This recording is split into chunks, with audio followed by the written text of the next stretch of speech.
بسم الله الرحمن الرحيم. تبت يدا أبي لهب وتب، ما أغنى عنه ماله وما كسب، سيصلى نارا ذات لهب، وامرأته حمالة الحطب، في جيدها حبل من مسد.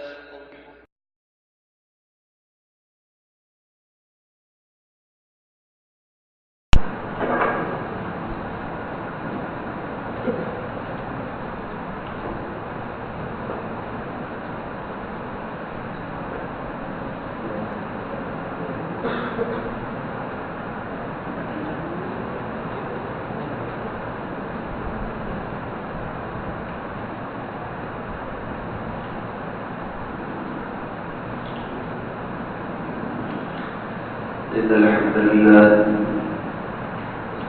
نحمده ونستعينه ونستغفره ونعوذ بالله من شرور أنفسنا ومن سيئات أعمالنا، من يهده الله فلا مضل له ومن يضلله فلا هادي له، وأشهد أن لا إله إلا الله وأشهد أن محمدا عبده ورسوله. فإن خير الحديث كتاب الله، وخير الهدي هدي محمد صلى الله عليه وسلم، وشر الأمور محدثاتها، وكل محدثة بدعة، وكل بدعة ضلالة، وكل ضلالة في النار. أعوذ بالله من الشيطان الرجيم. بسم الله الرحمن الرحيم. والقرآن المجيد، بل عجبوا أن جاءهم منذر منهم فقال الكافرون هذا شيء عجيب. أئذا متنا وكنا ترابا ذلك رجع بعيد. قد علمنا ما تنقص الأرض منهم، عندنا كتاب حفيظ. بل كذبوا بالحق لما يفرق بريد. أفلم ينظروا إلى السماء فوقهم كيف بنيناها وزيناها وما لها من فروج. والأرض مددناها وألقينا فيها رواسي وأنبتنا فيها من كل زوج بهيج، تبصرة وذكرى لكل عبد منيب. ونزلنا من السماء ماء مباركا فأنبتنا به جنات وحب الحصيد، والنخل باسقات لها طلع نضيد، رزقا للعباد وأحيينا به بلدة ميتا كذلك الخروج. كذبت قبلهم قوم نوح وأصحاب الرس وثمود وعاد وفرعون وإخوان لوط وأصحاب الأيكة وقوم تبع، كل كذب الرسل فحق وعيد. أفعينا بالخلق الأول، بل هم في لبس من خلق جديد. بارك الله لنا ولكم في القرآن العظيم، ونفعنا وإياكم بالآيات والذكر الحكيم. إنه تعالى جواد كريم ملك رؤوف رحيم.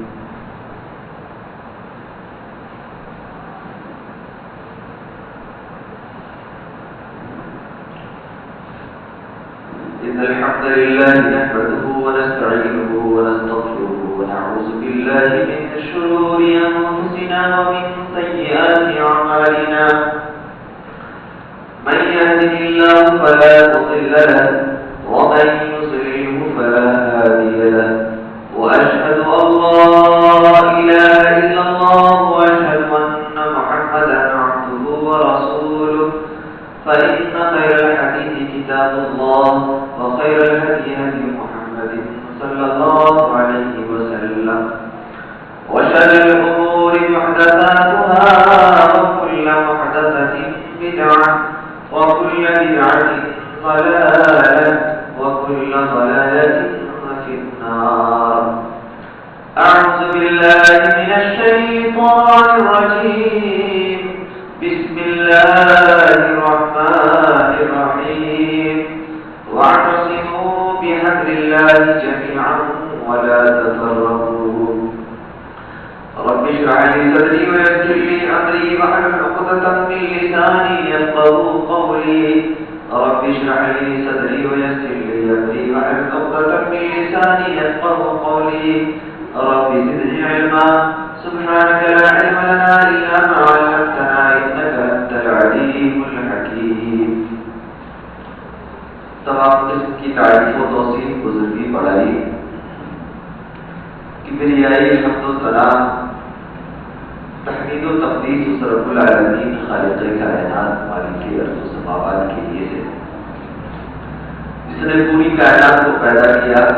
بادت بے شمار حمد و سلام نازل ہو اللہ کے حبیب جناب محمد رسول اللہ صلی اللہ علیہ وسلم پر جنہیں رب العزت نے پوری کائنات کے لیے سراپا رول ماڈل اور آئیڈیل مثالی بنا کر کے بھیجا. حاضرین جمعہ،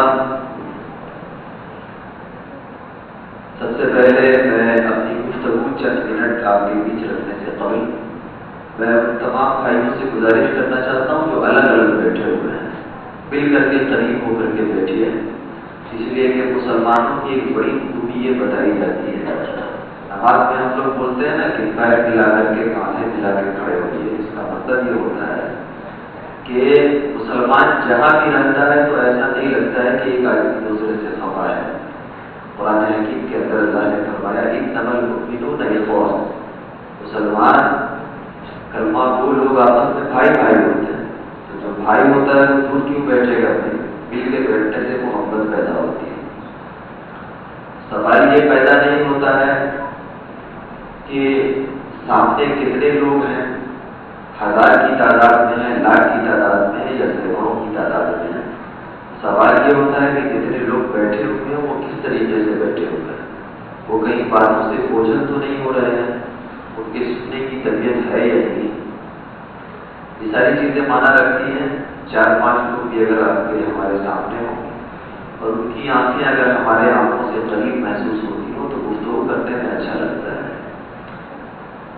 آئیے، قابل مبارکباد ہے سبھی حضرات اور روزہ دار لوگ جن لوگوں نے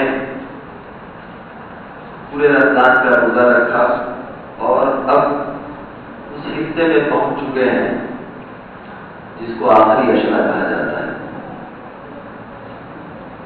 ظاہر ہے کسی بھی چیز کے جب آخری لمحات آتے ہیں زندگی میں، مثال کے طور پر کسی بھی رشتہ دار کے یہاں، کسی اجنبی کے یہاں اگر آپ کچھ مہینے گزار لیجئے، کچھ دن گزار لیجئے، تو یہ جاننے کے باوجود کہ پھر کبھی موقع ملے گا تو ہم آئیں گے. اور رخصت ہوتے وقت انسان کے ذہن و دماغ کی جو حالت ہوتی ہے وہ وہی جانتا ہے. وہ کیوں ہوتی ہے وہ حالت؟ وہ اس لیے ہوتی ہے کہ اس کو اس بات پہ یقین ہے کہ اللہ تبارک و تعالیٰ نے جو ہمارے لیے موت کا فیصلہ مقدر کر دیا ہوا ہے وہ اپنے وقت پر آ کر رہے.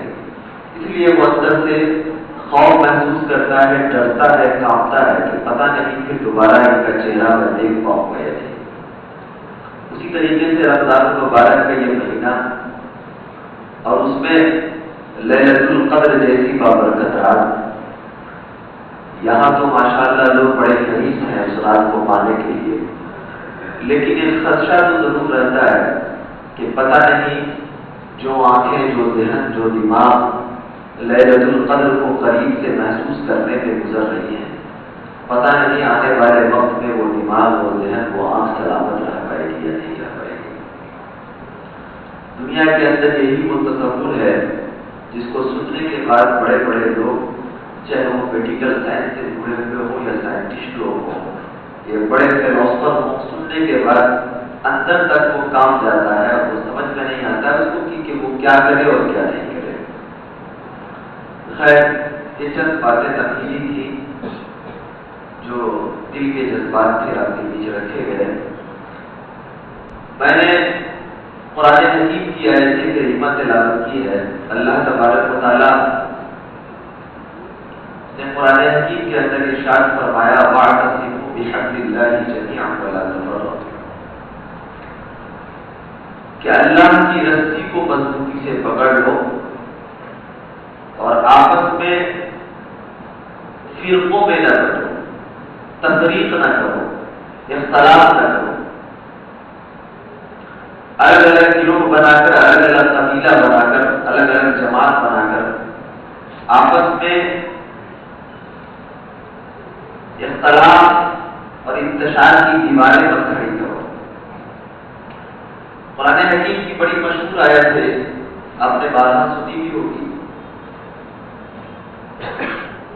لیکن اس مناسبت سے قرآن حکیم کی اس آیت کی تلاوت کا مطلب یہ ہے کہ رمضان کا یہ مہینہ صرف عبادت و ریاضت کے لیے، روزہ رکھنے کے لیے نہیں، رمضان کا یہ مہینہ ایک مسلمان کو پورے طور پر اسلامی کیسے ہونا چاہیے، دراصل اس کی پریکٹس ہے، ریہرسل ہے، جس کے ذریعے اللہ تبارک و تعالیٰ ہمیں یہ بتلانا چاہتا ہے کہ تم حقیقی طور پہ اپنی زندگی کیسے گزارو، تمہاری زندگی کا رول ریگولیشن کیسا ہونا چاہیے، کن اصول اور کن ضابطوں کے تحت جب تم چلو گے تو تمہاری زندگی کامیابی کی طرف میں لے جائے گی۔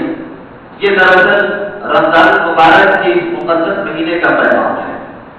اس میں سے ایک بڑی چیز جو ہے وہ آپس میں محبت، آپس میں یکجہتی، اخوت و بھائی چارے کی ایک بڑی چیز ہے۔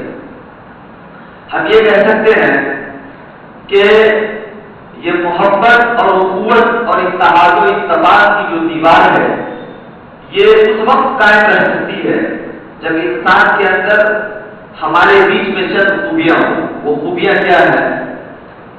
ایک خوبی تو یہ ہے کہ ہمارے اندر ایثار کا جذبہ ہو، قربانی کا جذبہ۔ دوسری چیز یہ ہوتی ہے کہ انسان بے لوث جذبات کے تحت، یعنی ایسے احساسات کہ جب کسی کے سامنے ہم رحم کا معاملہ کریں تو یہ امید نہ رکھیں کہ وہ بھی میرے ساتھ رحم کا معاملہ کرے گا۔ اگر یہ احساس ہوتے ہیں تو اتحاد و اتفاق کی یہ دیوار آپسی محبت، بھائی چارگی برقرار رکھنے میں بڑی مدد ملتی ہے۔ اسی طریقے سے تیسری چیز ہے اخلاق و کردار۔ اخلاق انسان ایک آدمی کے سامنے جیسا پیش کرتا ہے اس کے سامنے اس کے ویسے ہی ریزلٹ آتے ہیں۔ اسی طریقے سے چوتھی چیز وہ ہے صبر کا احساس۔ صبر بھی انسان کو آپسی زندگی میں اتحاد و اتفاق قائم کرنے میں بہت تعاون دیتی ہے۔ پانچویں چیز ہے آدمی کے اندر قوت برداشت کا مانتا۔ ہم کسی چیز کو مزاج کے مخالف دیکھنے کے بعد کتنا برداشت کرنے کی طاقت رکھتے ہیں یہ بہت زیادہ مانا رکھتا ہے۔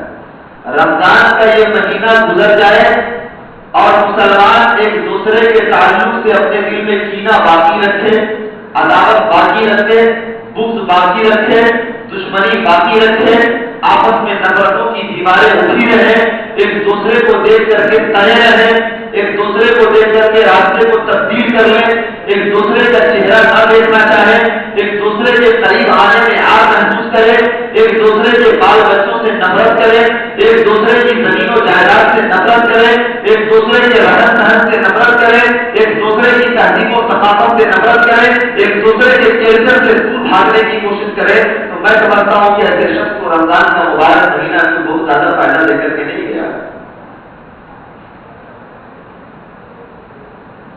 سب سے پہلی چیز جو میں نے بیان کی وہ یہ ہے کہ ایثار کا جذبہ، ایثار کا جذبہ آپسی بھائی چارہ کو برقرار رکھنے میں، مسلمانوں کے مابین محبت کی دیوار کو مضبوط رکھنے میں بہت اہم رول ادا کرتی ہے۔ ایثار کا مطلب کیا ہوتا ہے؟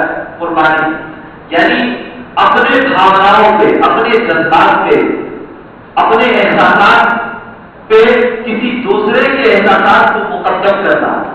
یعنی میری یہ خواہش ہے کہ میرے سامنے بھی یہ رکھا ہوا لقمہ ہے، یہ میں کھانا چاہتا ہوں، لیکن اگر میری نگاہ یہ پڑ جاتی ہے کہ میرے کسی دوسرے بھائی کی نگاہ اس لقمے کو داغ رہی ہے، تو ہم اپنے جذبات کو، اپنے احساسات کو، اپنی فیلنگ کو دبا کر اس کے احساسات کو ترجیح دیتے ہیں، تو یہ اظہار کہلاتا ہے اور یہ اللہ کو بہت محبوب ہے۔ ایک قربانی کے بکرے کو آدمی کتنی محبت سے پالتا ہے، قربانی کے بکرے کو۔ جانور، آدمی تو آدمی، جانور بھی اگر بہت دنوں تک آپ کے بیچ رہ جائے تو انسان کو ہمدردی ہو جاتی ہے اس سے۔ اور جانوروں کے چہرے پر اللہ اکبر، جب اس کے سر پہ جب ہاتھ پھیر دیے، کہا جاتا ہے اللہ کے رسول کی ایک خوبی بتائی جاتی ہے، صحیح الجامع کی ایک روایت ہے کہ کان یسوق الانصار یسلم علی صبیانہ ویمسح علی رؤوسہم، اللہ کے رسول جب انصار کے بچوں کے پاس سے گزرتے تھے تو وہ یسلم علی صبیانہ، ان بچوں کو سلام کرتے تھے، ویمسح علی رؤوسہم، اور بچوں کے سروں پہ ہاتھ پھیرتے تھے۔ سلام کرنے کی بات تو مجھے سمجھ میں آئی، لیکن بچوں کے سروں پہ ہاتھ پھیرنے کا فلسفہ مجھے بہت زیادہ سمجھ میں نہیں آیا، تو میں نے اس کو پریکٹیکل کیا۔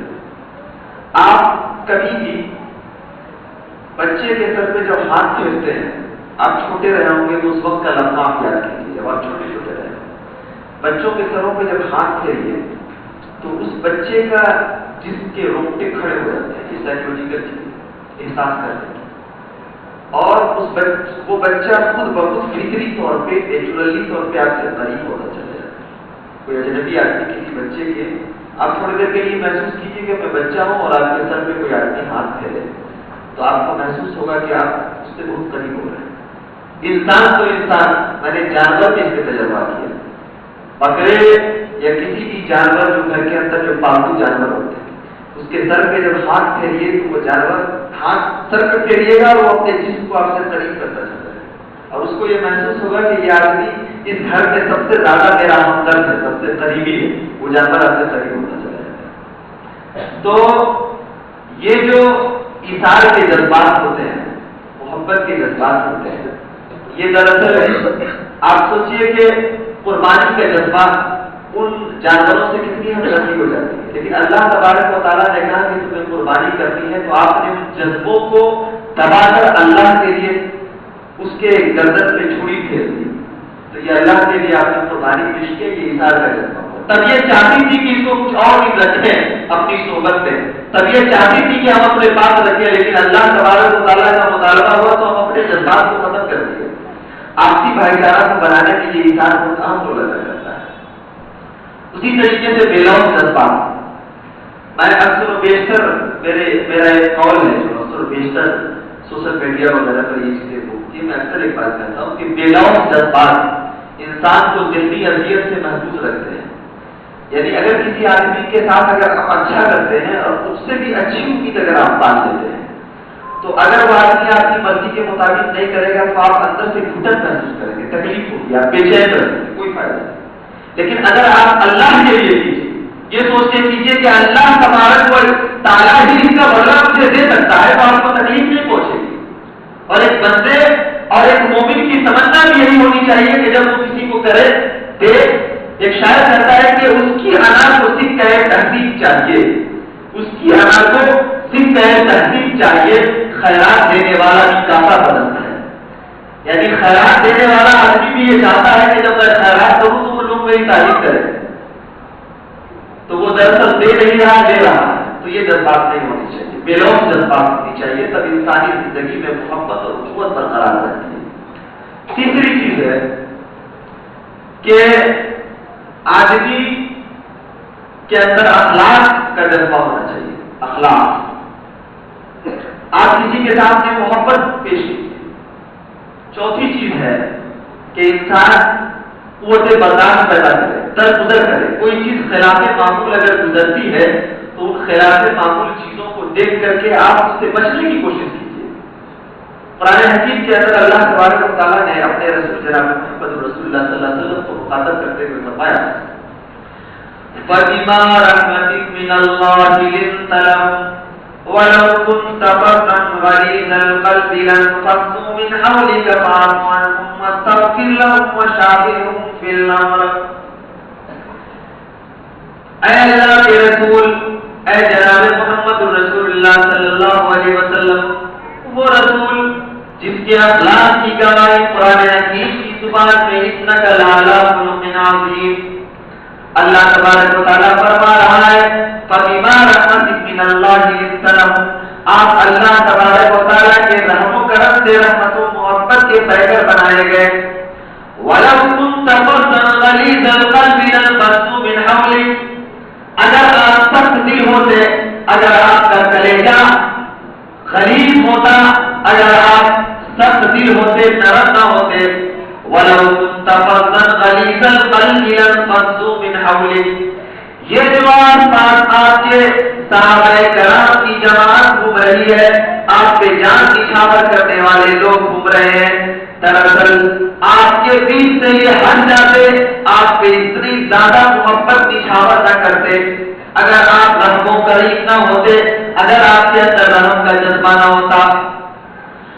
اللہ تبارک و تعالیٰ نے جناب محمد رسول اللہ صلی اللہ علیہ وسلم کی خصوصیت کا تذکرہ کرنے کے بعد اللہ نے فرمایا فَاعْفُ عَنْهُمْ وَاسْتَغْفِرْ لَهُمْ وَشَاوِرْهُمْ فِي الْأَمْرِ. اس پورے خطبے کے اندر اگر اس 3 پوائنٹ کو لے کر کے جاؤ تو یہ محسوس ہوگا کہ رمضان کا یہ مبارک مہینہ آپ کے اوپر جو سایہ رکھتا، آپ نے یہ تہیا کر لیا ہے کہ ہماری زندگی اب اسلامی شریعت کے مطابق گزرے گی. آپ نے یہ تہیا کر لیا ہے کہ ہم نے جس جذبوں کے تحت رمضان کے روزے رکھے ہیں، اے مالک کون و متا، اے قادر مطلق، اب اپنی زندگی کے دیگر ایام کو تیرے احکام کے خلاف نہیں گزاروں گا. وہ 3 پوائنٹ کیا ہے؟ وہ غور کرنے کی بات ہے میرے محترم حاضرین جمعہ. سب سے پہلی چیز اللہ تبارک و تعالیٰ نے فرمایا کہ یہ جو لوگ آپ کے آس پاس رہنے والے لوگ ہیں، اور یاد رکھیے اگر کوئی آدمی آپ سے قریب ہوتا ہے، آپ سے ہمدردی کا جذبہ رکھتا ہے، اگر کوئی آدمی آپ سے بہت قریب ہوتا ہے، آپ کے ہمدرد رہتا ہے، آپ کے دکھ درد میں شریک رہتا ہے، تو آپ کی بھی یہ ذمہ داری ہے کہ اگر وہ ایک قدم آپ کے قریب چل کر کے، آپ کا اخلاقی ذمہ داری ہے کہ آپ بھی 2 قدم اس سے چل کر کے ملیے. اگر کوئی آدمی آپ سے ہاتھ ملاتا ہے، آپ اسے کلیجے سے لگا لیجیے. یہی تو انسانیت ہے، یہی تو مانوتا ہے، اور اسی انسانیت کی ضرورت آج اس ہوئے زمین کو ہے. میرے دوستو، دوسری چیزوں کو تم چھوڑ دو، اگر تم صرف اخلاق پیش کرو، محبت پیش کرو، لوگوں کے بیچ میں ایسے ملو کہ جیسے لگے کہ کوئی مثالی آدمی مل رہا ہے، تو اپنے غیر لوگ جو غیر مذہب کے ماننے والے لوگ ہیں وہ بھی تم سے محبت کرنے لگیں گے. اللہ تبارک و تعالیٰ نے اللہ کے رسول کو کہا کہ تم رحمت و محبت کے پیکر بنا کر کے بھیجے گئے ہو. اگر تم ایسے نہ ہوتے، نرم نہ ہوتے، سخت دل ہوتے، اگر تم اتنے ملائم نہ ہوتے، تو یہ صحابہ کرام کی جماعت جو ارد گرد ہمیشہ نظر آتی ہے وہ آپ سے دور چلی جاتی. آگے اللہ تبارک و تعالیٰ نے اپنے رسول کو کہا فاعف عنہم. تو اب تمہاری یہ ذمہ داری بنتی ہے کہ اگر اس سے چھوٹی چھوٹی غلطیاں ہو جائیں، کوتاہی ہو جائے، اخلاقی طور پر اگر اس کے اوپر کوئی ایسی چیز تم نے دیکھو کہ تمہاری طبیعت میں گرا گزرے، تمہاری آنکھ کو بھلی معلوم نہ ہو، تو تمہاری یہ ذمہ داری ہے کہ تم اسے اگنور کر دو، اسے نظر انداز کر دو. آگے اللہ تبارک و تعالیٰ نے فرمایا اگنور ہی کرنا نہیں ہے، سسٹم ہے انسانی زندگی کا کہ اگر کوئی آدمی کسی کی غلطی کو اگنور کر دیتا ہے، نظر انداز کر دیتا ہے، تو صرف اسی پر بس نہیں ہے. انسانی سماج کیسے بنے گا؟ آپسی اتحاد و اتفاق کی دیواریں کیسے قائم ہوگی؟ مسلمان کیسے مضبوط ہوگا؟ مسلمانوں کی اندرونی زندگی کیسے اچھی ہوگی؟ مسلمانوں کے مابین اتحاد و اتفاق کی دیوار کیسے قائم ہوگی؟ اخلاق و محبت کی دیواریں کیسے اٹھے گی؟ آپس میں بھائی چارہ کیسے قائم ہوگا؟ اللہ کے رسول کو اللہ تبارک و تعالیٰ نے فرمایا فاعف عنہم، نظر انداز کرو، اور اسی پر بس نہیں بلکہ واستغفر لہم. نظر انداز کرنے کے بعد اگر کوئی چیز بہت زیادہ دل کو ہٹ کر جاتی ہے تو تمہاری یہ ذمہ داری ہے کہ تم اسے معاف بھی کر دیا کرو. اچھا ایک باریک نقطہ میں آپ کو بتاؤں، کبھی کبھی جب قرآن حکیم کو پڑھی اور اس کی آیتوں کو، تو طبیعت اندر کے اندر صرف چونکسی نہیں ہے، یقین کرنے کو بھی کرتا ہے. اندر سے ایک آواز آتی ہے کہ یہ کیسا کلام ہے اور کیسے اس کے احکامات ہیں اور کیسی تعلیمات ہیں جس کو سن کر کے ایک عام آدمی بھی اگر سنے تو سستا پڑ جائے.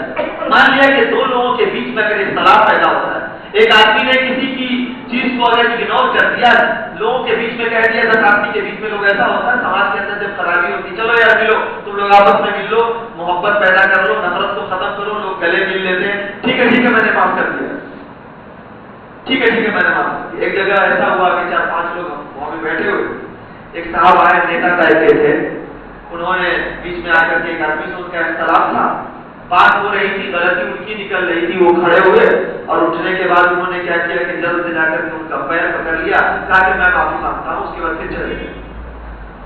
1 سے 2 گھنٹے کے بعد کہہ رہے کہ میں تو چھوڑوں گا نہیں اس کو، میں نہیں چھوڑوں گا۔